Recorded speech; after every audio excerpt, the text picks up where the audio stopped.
కేంద్ర మంత్రివర్గ పునర్వ్యవస్థీకరణట.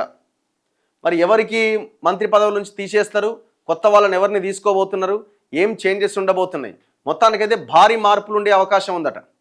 ఎందుకంటే హాఫ్ ఆఫ్ ద పీరియడ్ అయిపోయింది, ఆల్మోస్ట్ 2.5 years అయిపోతున్నది. కాబట్టి ఇంకొక 2-2.5 సంవత్సరాలు ఉంటుంది. ఈ పీరియడ్లో కొత్త వాళ్ళకి అవకాశాలు ఇవ్వడము, అవకాశం 2.5 సంవత్సరాలు వచ్చిన వాళ్ళని మళ్ళీ పార్టీకి వినియోగించుకోవడం, ఇట్లా కొన్ని చేంజెస్ భారీగా చేసే అవకాశం ఉందట.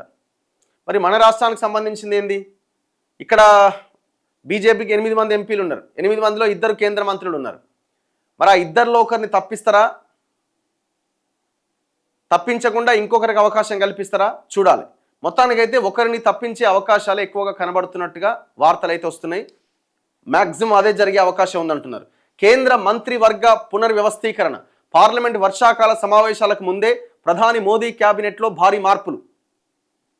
రాష్ట్రపతి ద్రౌపది ముర్ముతో ప్రధానమంత్రి భేటీ, కేంద్ర సహాయ మంత్రి కురియన్ రాజీనామా, 21వ తేదీన ముగిసిన కురియన్ రాజ్యసభ పదవీకాలం, మరో మంత్రి రవనీత్ సింగ్కు దక్కని రెన్యువల్, రాష్ట్రాల బీజేపీ చీఫ్లుగా మరో 2 మంత్రులు.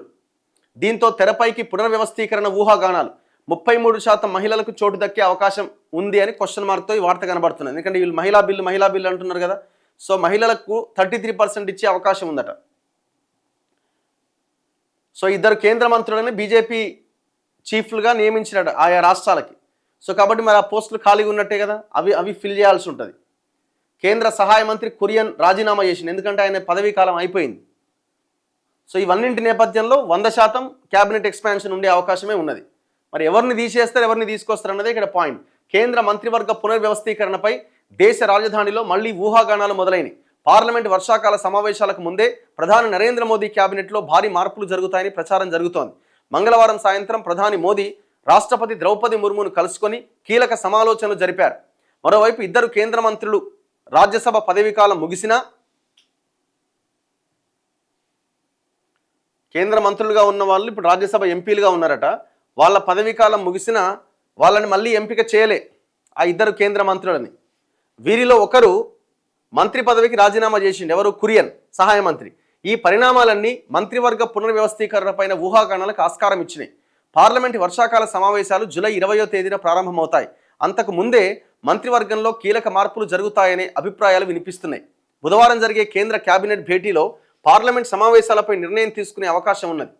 కేరళకు చెందిన కేంద్ర మైనార్టీ వ్యవహారాల శాఖ సహాయ మంత్రి జార్జ్ కురియన్ బుధవారం తన మంత్రి పదవికి రాజీనామా చేసిండు. రాజ్యసభ పదవీకాలం ఈ నెల 21తో ముగిసింది. ఆయన్ను కేంద్రం తిరిగి నామినేట్ చేయలే. మరోవైపు రైల్వే శాఖ మంత్రి రవనీత్ సింగ్ రాజ్యసభ పదవీకాలం కూడా, రైల్వే శాఖ సహాయ మంత్రి, ఈ నెల 21న ముగిసింది. ఆమెను కూడా రాజ్యసభకు తిరిగి ఎంపిక చేయలే.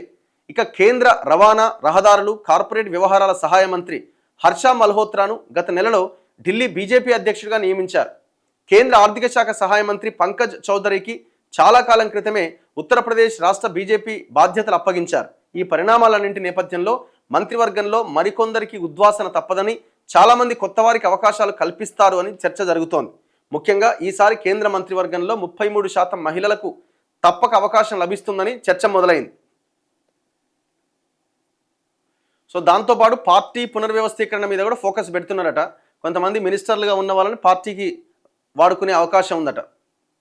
ఇగో కేంద్ర మంత్రివర్గ పునర్వ్యవస్థీకరణకు ముందే పార్టీ పునర్వ్యవస్థీకరణపై కూడా బీజేపీ అధిష్టానం దృష్టి పెట్టింది.